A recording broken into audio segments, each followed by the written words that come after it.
Welcome to the UCM Interface Bible Study Podcast, isang Bible study podcast by Pinoys for Pinoys, hosted by UCM Interface, ang young adults community ng Union Church of Manila. Taglish conversational, expository, or inductive study method. Di kami experts, most of us are young professionals, but we do try our best to study context and let Scripture speak for itself. Sa aming book studies at special topics, ang goal namin is to provide you with materials to help you live, work, speak, and serve as a follower of Jesus Christ. Thanks for joining us! At kung trip itong ginagawa namin, please subscribe, share with your friends and family, and please rate and review the podcast as it helps others discover this program.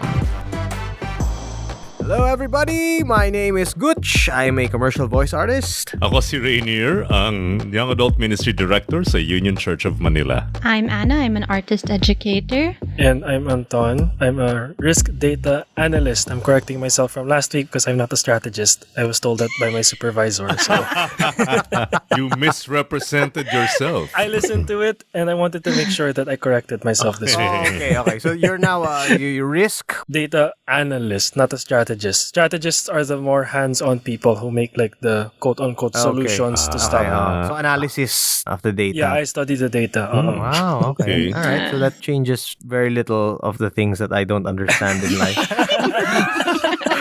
Hindi ko pa rin maintindihan yung trabaho nito. Alright. Okay, so andito na naman tayo para sa ating second chapter ng Book of Jonah. But before that, quick recap muna. Ano yung mga pangyayari dun sa last episode? Previously on Jonah. Ano ba nangyari ulit? So tinawag ni Lord si Jonah. Yep. Diba? Parang punta ka sa Nineveh and then call out against it. Yes. Jonah was like, run away. Got one boat ticket. And he went to? Tarshish. Yeah, he went to Tarshish. Tapos binagyo. Yes. The rains came down. And everyone was panicking. They were trying to fix tama. the situation. They were throwing things overboard, praying to their gods. And Jonah was downstairs asleep. And then the captain said, wake up, pray. Dasal ka para masave tayo. And then, what was next? Did they cast lots after that? Yeah, tapos nag-cast lots na. Tapos, it fell on Jonah. Tinanong na si Jonah, ano nangyari? Ba't ganito? Ano ginagawa mo? Sino ka? So, nagpakilala siya. Ako si Jonah. What was the word he used? I fear the Lord. Yeah. I fear the Lord. Kuno. Ayan. Parang ano gagawin namin para ma-appease yung God mo, Jonah? And then... My favorite is his prophecy. His prophecy was, throw me into the sea. And the storm will come down. The storm would calm down. Tapos ayaw nila. Yun yung matindi. Ayaw nila. Parang, wag. Mag-row na lang tayo. Row your boat back to safety. Pero wala. Palala yung storm. So hinagis na nga talaga nila. Regretfully, ayaw nila talaga, di ba? Yes. Right. Yeah, they said sorry to the Lord pa. The pagans said sorry to the Lord. Yeah.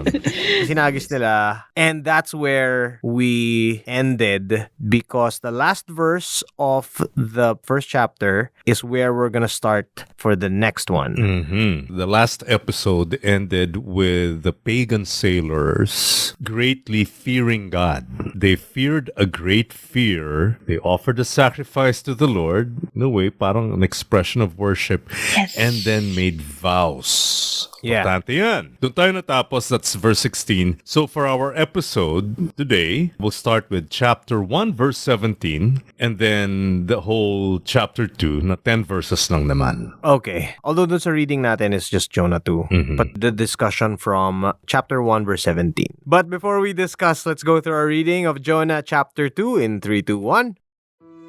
The Book of Jonah, chapter 2. Then Jonah prayed to the Lord his God from the belly of the fish, saying, I called out to the Lord out of my distress, and he answered me. Out of the belly of Sheol I cried, and you heard my voice. For you cast me into the deep, into the heart of the seas. And the flood surrounded me. All your waves and your billows passed over me. Then I said, I am driven away from your sight. Yet I shall again look upon your holy temple. The waters closed in over me to take my life. The deep surrounded me. Weeds were wrapped about my head at the roots of the mountains. I went down to the land whose bars closed upon me forever. Yet you brought up my life from the pit, O Lord my God. When my life was fainting away, I remembered the Lord, and my prayer came to you into your holy temple. Those who pay regard to vain idols forsake their hope of steadfast love. But I, with the voice of thanksgiving, will sacrifice to you. What I have vowed, I will pay. Salvation belongs to the Lord. And the Lord spoke to the fish, and it vomited Jonah out upon the dry land. Fascinating yung ending niya.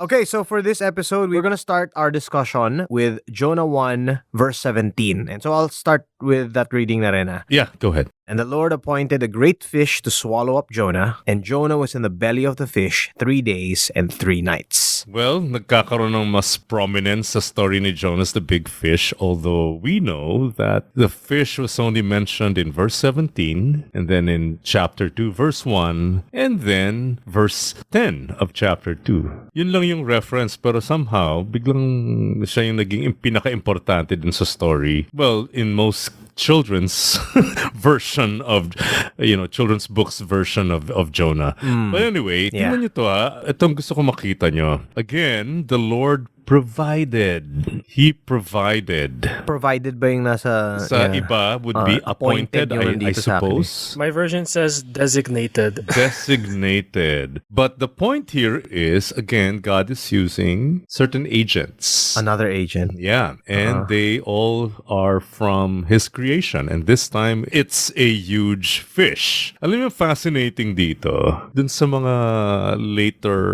early centuries rather, ng Christianity. Ibang interpretation nila dyan. It's not a huge fish. May kita nyo yan sa Christian art during the early centuries. It's a sea monster. The Kraken. Like a Leviathan? Well, not necessarily Leviathan, but it's a dragon. It's a sea monster. Yun ang kanilang representation a ito. Sea monster. But in Hebrew, it really is just a fish. And then, dito, it's a male fish. But its gender will change to female fish. Oh. Yeah, it starts as a male fish, but then once Jonah's in the belly of the fish, mag-iiba yung gender, iba yung gagamitin. Oh, where does it say that it's a male? Well, you don't see that in English, but it's evident in Hebrew? Hebrew. Oh. Okay. Kasi dito sa English, walang mention Wala. dito sa... Yeah, it doesn't say a gender. Wala. Yeah, it's just a fish. But it's more because of its function. May yung isa ng lamon, yung isa parang naglagay sa womb niya. Right. Yeah, very interesting yung storytelling. So it's a huge fish that swallowed. Okay, this is a very important language. How is this language used in the Old Testament? Okay, Anna, could you please read Hosea 8:8? And then Gutch, please read Jeremiah 51:34. And then, Anton, please read Psalm 124, verses 2 to 5. Hosea 8:8. Israel has been swallowed up. They are now among the nations, like a vessel in which no one delights. Who swallowed them up? Assyrians. Assyrians. They were swallowed up by a Gentile. Ang gusto natin makita dito how the language is used. So far, positive or negative? Not nice. Not nice. It's not nice. But the point is, And that's the punishment. may punishment na nangyari sa Israel, right? Tapos, what about Jeremiah? Jeremiah 51:34. Nebuchadnezzar, the king of Babylon, has devoured me. He has crushed me. He has made me an empty vessel. He has swallowed me like a monster. He has filled his stomach with my delicacies. He has rinsed me out. Nilamon na naman siya. Okay. Devoured talaga. So, Devoured. again, sinong lumamon naman this time? Nebuchadnezzar. Sa Babylon. Nebuchadnezzar. Okay, so Babylon. So, ano pa rin, Judgment pa din, Yung pa rin yung nakikita natin. All right, now the next one. Psalm 124, 2-5. Had it not been the Lord who was on our side, when people rose up against us, then they would have swallowed us alive when their anger was kindled against us. Then the waters would have flooded over us, the stream would have swept over our souls, and the raging waters would have swept over our souls. Same concept, same idea, but what is the psalm saying? If not for God, they would have taken us and conquered us. They would have swallowed us alive. Nakukuha niyo pa rin yung the idea that swallowing, It's still not a nice thing. it seems like it's ano yung nuance niya. I don't know, judgment ba? Or... So I think that's very, very clear. This is about judgment. So when God designated a big fish and swallowed Jonah up, what does that mean? He was judged. May idea na agad tayong ganun. Importante yan. Kasi, bakit kaya? Di siya sumusunod. Okay, so that's very clear. Hindi siya nakatakas, no? So, he was judged. He's being judged. This is, in a way, this is punishment for Jonah. Pero very interesting na punishment to, ha? And then, gaano siyang katagal doon? 3 days, 3 nights. 3 days and 3 nights. All right, tingnan natin to. Tingnan natin tong language naman to na 3 days and 3 nights. Sa Old Testament, paano ba ginagamit itong, it's expressed as a span of time, but how is this used in the Old Testament? So, anong nangyayari dito? Gusto ko makita natin. May mga hyperlinks na naman. So, una is swallowing. This time, 3 days and 3 nights. Let's take a few examples.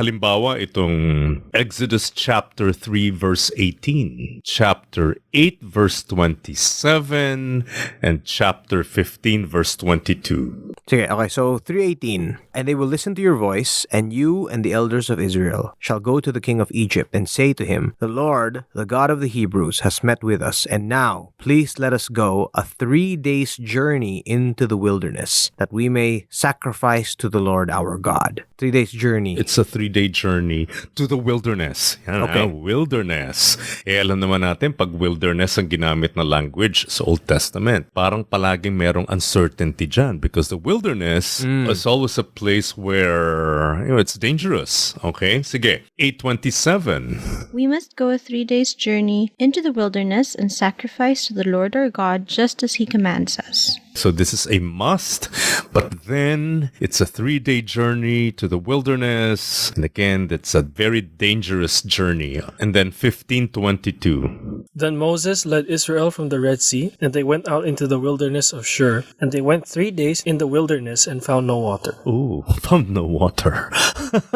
Again, describing how risky it is. It's always an ominous journey. 3 days. Isn't it true that the body cannot survive 3 days without water? Maybe you can, but the point is it's still dangerous, especially if you're traveling with children, you have animals with Yeah. you. That's the whole point. Ito, yung first 3-day journey in the Bible is found in Genesis 22 verse 4. Ano yan?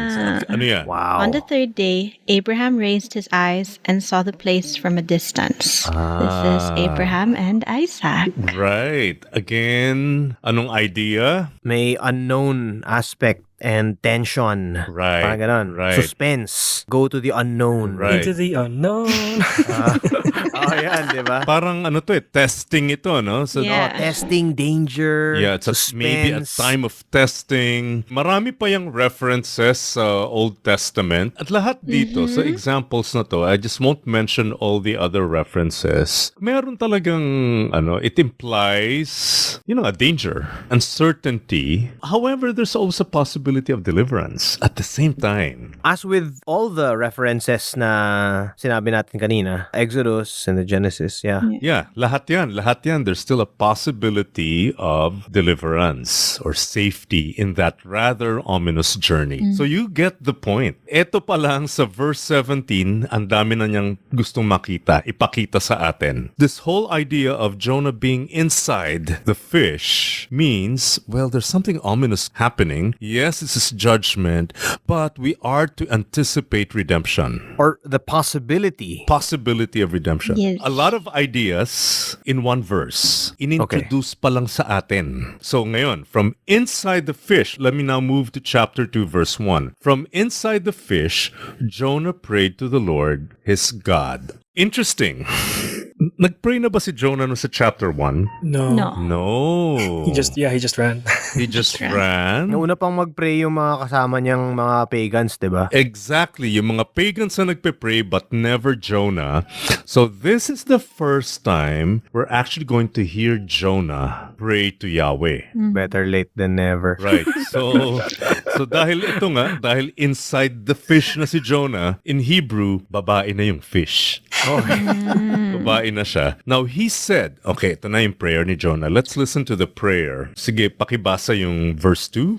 And he said, I called out of my distress to the Lord, and he answered me. I cried for help from the depth of Sheol. You heard my voice. You heard my voice. And where was he? In the fish. In the fish. Belly but of Sheol. Oh, in Sheol. Sheol. The realm of the dead. Ito muna. Kasi ang i-describe ni Jonah dito sa kanyang prayer from verse 2 hanggang ending, dinidescribe niya dito yung kanilang cosmology. The Hebrew cosmology. Anong ibig sabihin nun? So for example, when you say cosmology, if you're a 21st century student of science, when you say cosmology, ano makikita mo? How would you describe cosmology or the cosmos? Solar system. Solar systems, Stars. planets, galaxies, etc. Yeah. Okay. But when we're talking about Hebrew cosmology or biblical cosmology, iba yan. Ang makikita mo dyan, ang nasa isip nila, you have a dome kasi may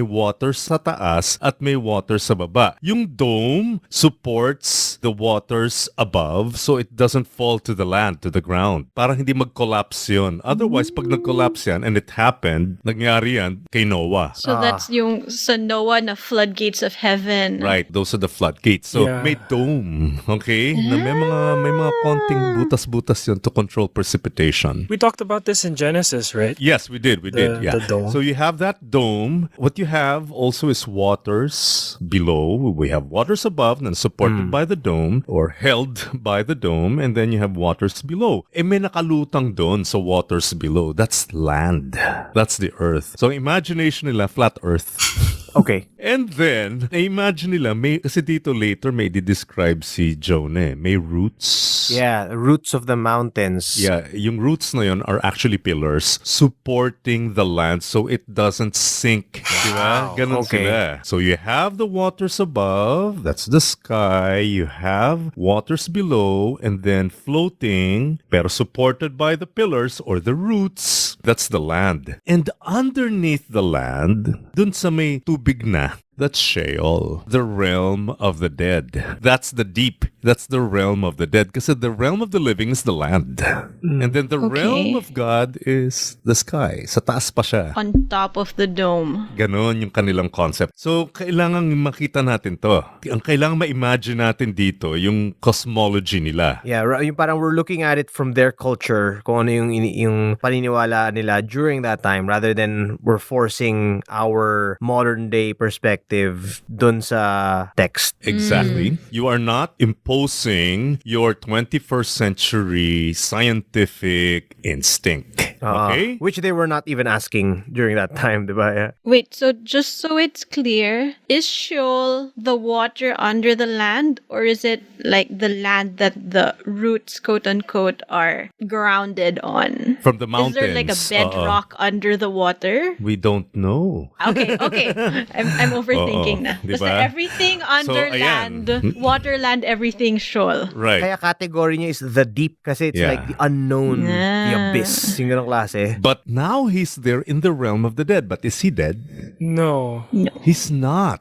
But he's already there. Will And be soon, Char. mukhang ganon, ano? Mukhang mamamatay na siya. He knows he's going to die.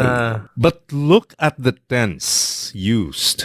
Dito pa lang, sa start pa lang ng prayer. In fact, consistent yan eh. Past tense. Past tense. Parang sinagot na. In my distress, I called for help and you listened to my cry. Nung binabasa ko nga to, inisip ko, wait, was there there another time that he called? Kasi this is the first time. Yes, but you know what he's doing here? Very familiar kasi siya sa Psalms. At lahat itong buong prayer niya, patsa-patsa yan na o patsi-patsi pala, patsa-patsa, patsi-patsi. Or patsi-patsi siya na verses from the Psalms.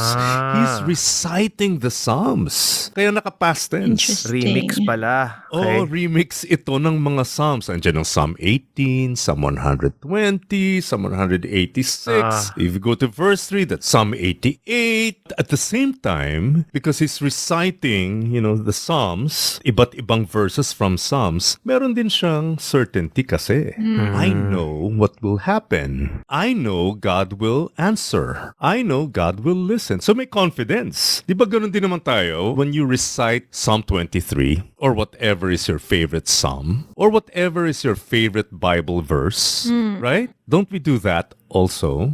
Yeah. May certainty, ito yung magiging result niya. All things work for the good. Yes, mga ganyan, Diba napaka-positive nung outlook ni Jonah while he's there in Sheol. He is very certain about his redemption. Tuloy pa natin. Verse 3. It says, "For you threw me into the deep, into the heart of the seas, and the current flowed around me. All your breakers and waves passed over me." Teka, sino nga ba yung nagtapon kay Jonah overboard? The pagans. The pagans, but here it's... For you. You cast me into the deep. Si Lord daw ang nagtapon sa kanya.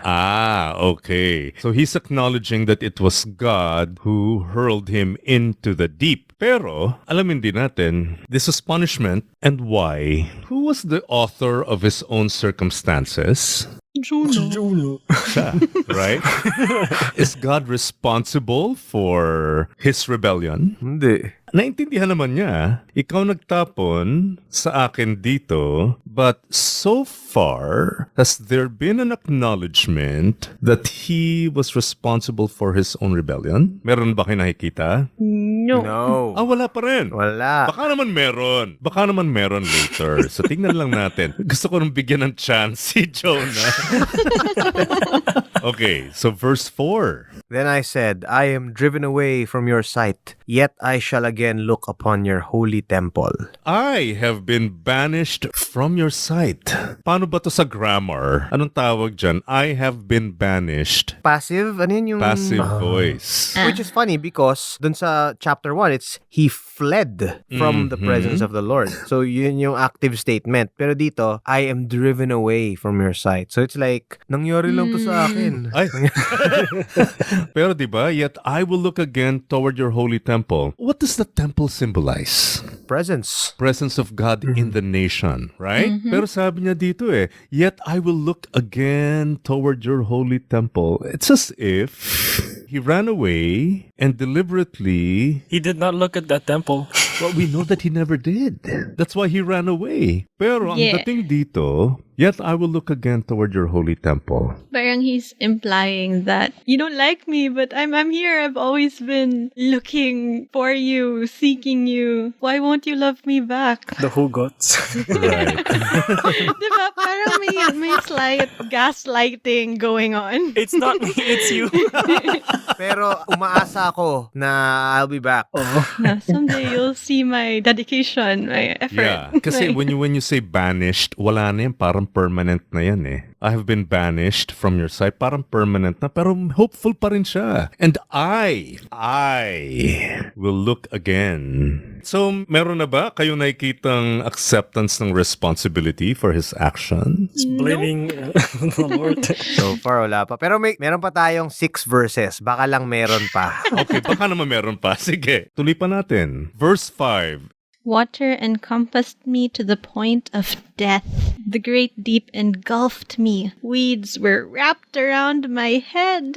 Parang trapped na siya, no? The waters closed in on me over my life. Description dito, parang delikado na talagang buhay ko, no? Parang siyang nagpapaka-sad boy. Okay, very sad, kawawa naman ako. Tingnan nyo, the descent continued because nakita na niya yung roots ng mountains. And we just explained that, this whole cosmology. Verse 6, Gutch, could you please read it? At the roots of the mountains, I went down to the land whose bars closed upon me forever. Yet you brought up my life from the pit, O Lord my God. Ay, wow. He was still inside the fish when he was reciting this very beautiful prayer na ang ginawa niya parang patchwork ito ng mga beautiful lines from the Psalms. Now, I Yeah. want to stop here because I want to show something to you. Itong verses 2 to 6, it forms a what you call a chiastic structure from the Greek letter chi. So it kind of forms an X. Hindi naman talaga X, pero ang nangyayari dito, may mga passages na parallel, like for example, verse 2 and verse 6 are parallel. Kasi ano yung makikita nyo doon?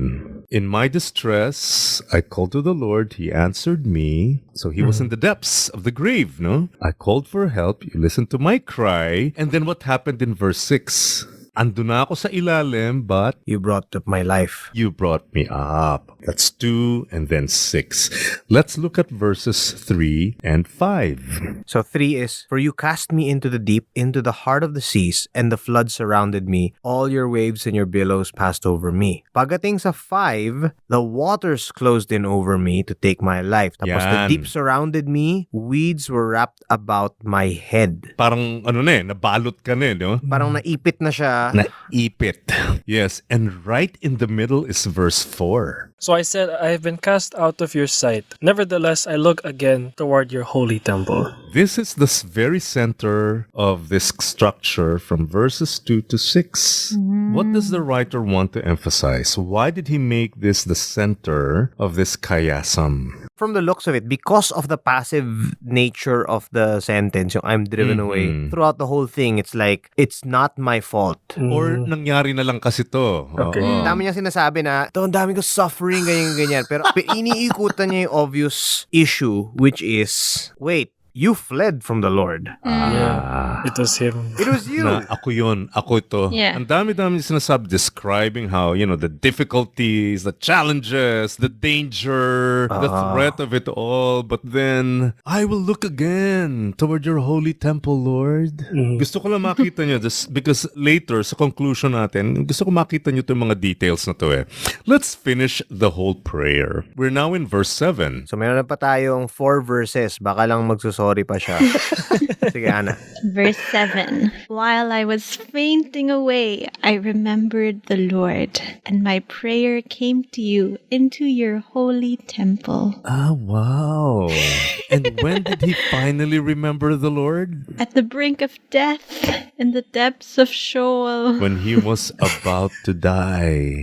Did he ever remember the Lord prior to this? If he did, he chose not to acknowledge the Lord. He turned away. Right? So he wasn't remembering in a, oh, I should serve him. He was remembering it in a, oh, Okay. yeah, he's there, but I don't like. I want to do my own thing. Bye. Yeah. Run But away. this time, his remembrance... Is self-centered. Now I remember you because I need something from you. Ah. Yes. Kasi mamamatay na ako. Ay, oo nga pala. Magpe-pray na ako.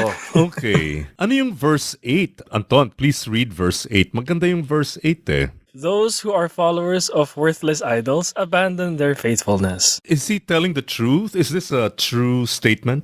Yeah, worthless idols. Yeah, don't believe in them. Teka, sinong pinatatamaan niya dito? The pagans. Sino yung pagans na encounter niya? The captain, the sailors. Right. Mga nagpe-pray. They turned to God. They started to fear God. So, But did he know that? Did he know that? no, he was in the sea.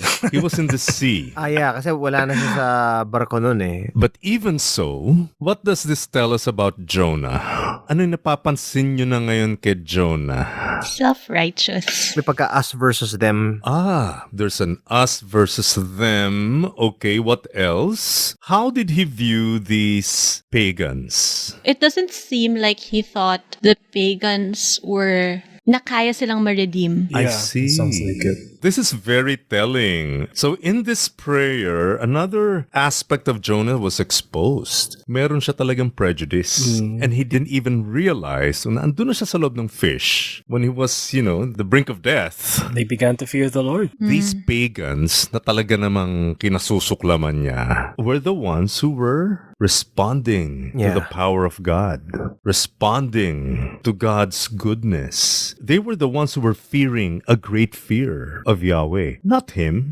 That's right. Pero ganun siyang ka-critical dun sa mga pagans na to. Hopeless yung mga yan eh. Sakim yung mga yan. Parang, Right. And by saying that, what is he saying about himself? Ako yung nasa tamang lugar. Ako kasi yung tama eh. Hindi kasi ako pagan. Oo. I don't worship idols. Thank you, Lord, that I am not like them.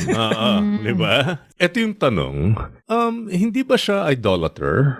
Kasi ito parang with a clear conscience, he's saying, I'm not an idolater. But do you agree with Jonah that he is not an idolater? I mean, it doesn't sound like he was worshipping the idols of the pagans before he got thrown off.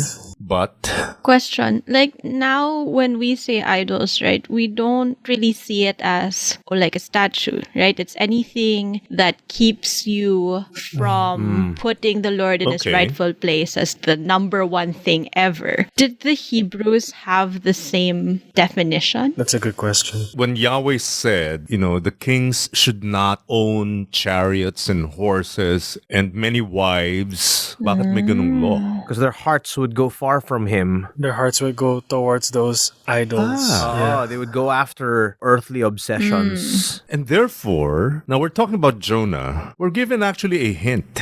Where did he plan to go? Tarshish. Tarshish. Ang alam lang natin sa ngayon, yung Tarshish was the farthest point Yeah. para sa kanila. In the mind of the ancient Hebrew, malayo yun. But there's something else about Tarshish also. So for example, let's read a few verses that will give us an idea of what Tarshish is all about. Ezekiel chapter 27 verse 12.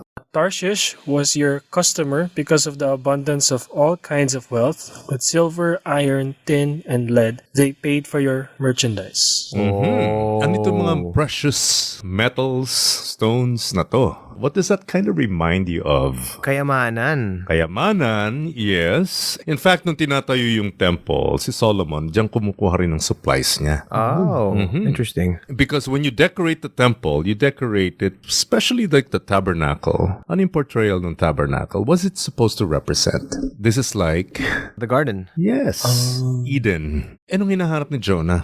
Ba't siya pupunta ng Tarshish? What is very, very symbolic about that decision to go to Tarshish? Hindi lang siya malayo eh. But it's the source of all these precious metals, stones. Kasi call back to the garden eh. Diba? Yeah. Na ganda, napakaganda. Pero because he's fleeing from the Lord and going to the place where they got all these nice things, it's like, I want the benefits and the beautiful things in the garden, but I don't want the Lord. So Ganun ba he's yun? not guilty of worshiping like a molten calf. Yeah, no. But he has his own vision of what a good life is. And that's his idol. Eden is the good life. Pero katulad ni Adam and Eve, it should not include God's authority over me. I want an Eden without God I want to decide what is good for myself. because I have the moral prerogative. That's what I want. So yung interesting dito rin is that when Jonah is talking about those who pay regard to vain idols, forsake their hope of steadfast love, it's like meron siyang idea of what these idols are in a certain category. Ito ang mga idol. Pero yung mga stuff na gusto ko, hindi yun idol. Or he's blind. Oo, sila masama. Hindi niya nakikita. Yeah. Kasi ang definition lang niya ng idol ay Statues. statues, molten calf, whatever. But because I'm worshiping you, I'm not committing idolatry. It's like he's a hypocrite, but he doesn't see it. So it's still possible to commit idolatry even if you profess to worship the true God, right? So, tuloy pa natin. But, he said in verse 9, But I will sacrifice to you with the voice of thanksgiving. That which I have vowed I will pay. salvation is from the Lord. Oh, he is so unlike these pagan sailors because I will praise you. I will sacrifice to you. Tingnan niyo to ha. What I have vowed. Teka lang. Sino yung mga naunang na nag-sacrifice? Sino na yung mga naunang gumawa ng vows kay Lord? The pagans. Naunahan na siya. Ay, naunahan na siya. Shout out to the pagans, you're the real ones. Pero ang ganda ng statement niya, yung ending statement niya ha. Salvation comes from the Lord. Oh, diba? That's his conviction. Pero ito yung tanong ko sa inyo. Will he still carry this same conviction when he goes to Nineveh? Oh, yan ang makikita natin pagkapunta niya. And tingnan nyo naman, ang ganda naman ng result eh. What happened in verse 10? And the Lord spoke to the fish and it vomited Jonah out upon the dry land. Very interesting. Vomited talaga yung specific wording dito, no? Yeah, that's the Lord's answer. You say, oh, this... Pati yung fish, sinusuka na siya. Pero tingnan nyo ha, the Lord had to... Speak to the fish. commanded the fish. Kinausap muna yung fish. He spoke to the fish, he commanded the fish, and the fish obeyed. Yes. Unlike somebody here na yung isang binigyan niya ng salita, ayaw naman sumunod. Ang ganda na sana ng prayer, no? Kasi Yes. lahat yan biblical eh. Karamihan ng words, phrases, sentences used were mostly from the book of Psalms. Beautiful prayer. Ang galing. Very strange, ano, na napakaganda, very dramatic climax pa yung salvation belongs to the Lord. Tapos yung next scene is vomit. Wow, such a beautiful way of saying these words in them. And itong vomit na to, it's specific word eh, vomit. Diba? Vomit talaga yung ginamit. Pero kasi, even this language, vomiting, May hyperlink din to. yeah, somebody read Jeremiah 51, verse 34. Ito, yung kaninang binasa ko to, di ba? Yeah, binasa mo yung kanina. Makikita natin yung combination ng swallowing and vomiting. So Nebuchadnezzar, the king of Babylon, has devoured me. He has crushed me. He has made me an empty vessel. He has swallowed me like a monster. He has filled his stomach with my delicacies. He has rinsed me out. Rinsed me out. It's vomit. It's spew out. May parang optional line dito na, he has expelled me. So yun, vomit. So, bakit ganun kaya nag-end yung chapter na to with Jeremiah 51:34 in mind? Nakikita nyo ba yung tension? Nakikita nyo ba yung tension dito? This is an act of redemption. Wala na siya dun sa Sheol. But is God done with him? No, Hindi pa. it's like there's something underlying with the vomit. Na-save nga siya from death in the belly of the fish. Pero it's like, hindi pa tayo tapos I'm not through with you. Hindi pa to tapos Hindi pa to tapos. Hindi pa kasi tapos. So, it's very deceiving na pag binasa mo to, wow, ang ganda ng prayer. But when you carefully unpack it, then you'll realize, wait a minute, there's something really odd about this prayer. In fact, merong mga ilang scholars na nakapansin dito na ano yung pinaka-common na pronoun na ginamit ni Jonah dito sa prayer na to? There's a lot of I, yes. Napaka-sophisticated ng pagkakasulat niya. I hope you're appreciating it. Na it's so sophisticated that if you're not careful, marami kang mamimiss na yung paggamit pa lang ng pronouns dito signals something. It sounds very beautiful, pero actually it's all coming out from a very self-centered perspective. Yeah. Exactly. Akong gagawa. I called to the Lord. I cried. You heard my voice. Okay, that's how this chapter ended, no? Vomited. Anong nakita nyo dito sa chapter na to? It's interesting kasi naalala niyo yung Panginoon during his time of trouble. And it's like, ganito rin kaya ako mag-pray. I wonder about the patterns of my prayer life. Do I remember the Lord more when it's about self-focused situations? So, may issue ako, may mga kailangan akong ganyan. Tsaka, nagiging mas intense yung prayer life ko. Parang ganang klase, which is probably a nice warning for all of us. That's true. I guess this is like a good example of a prayer we should not follow.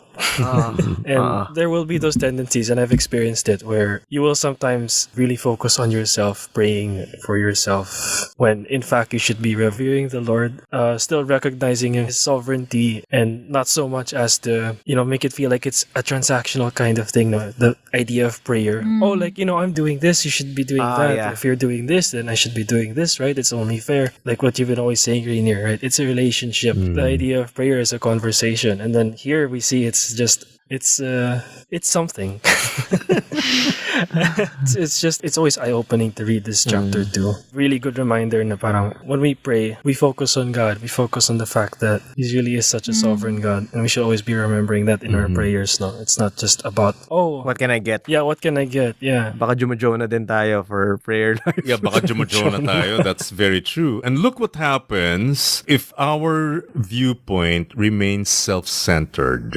Alam mo, makikita natin to even in the way we worship on Sundays. Try to examine some of our worship songs. The blessing for me, how you loved me, you did this for me. Your favorite, you didn't want heaven without us. Parang ano yan eh, siguro depende sa translation mo, but from verses 2 to 9, he repeats the pronoun I 10 times. Yung my 7 times. Wow. Ganun kadami. Wow. My version has 11 eyes. Your version has 11. Yeah. Yung version ni Ana mas self-centered. I should be careful when I read it, no? Lumilitaw siya, no? Yung narcissism natin, even in how we pray and how we worship. When our worship has to be God-centered, pero tayo pa rin yung gitna. Tayo pa rin yung sikat. We have to be more vigilant. Yes, and look what happens when we are very self-focused, very self-absorbed, very self-centered. We're the chosen ones. We are God's holy people. It's us the righteous. It's us the ones who are loved. It's us the ones who are hoping on steadfast love. Not them. Right. Not them. The vain idols. Them. Nawawala yung self-awareness. Yun ang problema ni Jonah. Wala siyang self-awareness. Hindi siya aware dun sa kanyang mga shortcomings. Wala na. Natapon lang ako dito eh. Pailalim na ako ng pailalim. But Lord, you will help me. But he never actually apologized to the Lord. It was never clear there. Throughout all that, he really didn't recognize his part in this whole situation. Walang repentance throughout this whole thing. Yeah. Wala. Hence the vomit. I read this as a kid. It's the first time you read it. Oh, it's so nice. Minemorize mo pa to, di ba? Yeah. When I was a kid, I thought it was Jonah finding him in a tight spot. And I thought it was a repentant prayer. Like this, I will sacrifice to you. As a kid, I read it and I thought, okay, this is Jonah deciding, realizing that, okay, I was running away. This is wrong. I'm going to do it right, Lord. Ganyan. I'm sorry. I'm going to follow you now. And then the Lord said, okay, go out of the fish. Go follow me. But, oo nga, ang daming I, ang daming my, ang daming me. He really wasn't focusing on the Lord. And I guess as we went through it, I was wondering, paano kaya siya nakarating dito? Parang ang scary. What if, oh no, is this me? Is this us? What are the things that we can be mindful of para hindi tayo umabot sa point na to? Yung us versus them na mindset. And, I'm gonna connect this to the retreat. Like at the retreat, right, we looked at the big story, ganyan. Here, he's, us versus them. Like me, I'm from Israel. I'm a prophet. I'm chosen. Ganyan. The Lord will listen to me when I pray because He loves me. Pero during the retreat, we looked at why the Lord chose Israel. Bakit nga ba? Because, He wanted this home with a family to live together and stuff, and we were rebellious, and then He kept calling people to tell my people, come back, come back, come back. I still love them. Come back, come back, come back. And here, He sent Jonah. And his role as God's chosen, quote-unquote, person as an Israelite is to tell people, come back, to tell people, repent. He's a prophet, and then He was given a very specific call to this specific people, tell them, come back, come back. And He was like, no. And He forgot that. He forgot that this is what the Lord wants. He was just thinking, me, because I'm special, I'm chosen. He forgot why He's chosen. That's it. That's what we have to look out for. Yeah. Exactly. Pero yun na nga meron siya talagang strong conviction. Salvation comes from the Lord, and we wonder if this is still his conviction when he gets to Nineveh. Pagkaharap na niya yung mga kaaway niya, no? Right. Will that still be the same statement? Will that still be our statement? Pagkaharap na natin yung mga kaaway na di ba? Yeah. And you know what else is interesting? That word salvation in Hebrew is Yeshua. Uy. Yeshua. Yeshua. Wow. Sino ba yung Yeshua dun sa... Who's this? Wait a I minute. wonder. Abangan sa susunod na kabanata. Yeah. Yeshua. Salvation comes from the Lord. So sana, no, ito yung message na palaging dadalhin natin kahit saan. Our lives is a parable. It tells a story. And what is the story? Salvation's from the Lord. Yeshua, the Messiah. That my whole life will be a story about the Messiah, the King. That Yeshua, salvation is from the Lord. So, okay. So, that's it for Jonah chapter 2. Exciting yung next episode kasi makikita na natin what happens when Jonah finally goes to Nineveh. Hope to see you then. Bye-bye. Bye.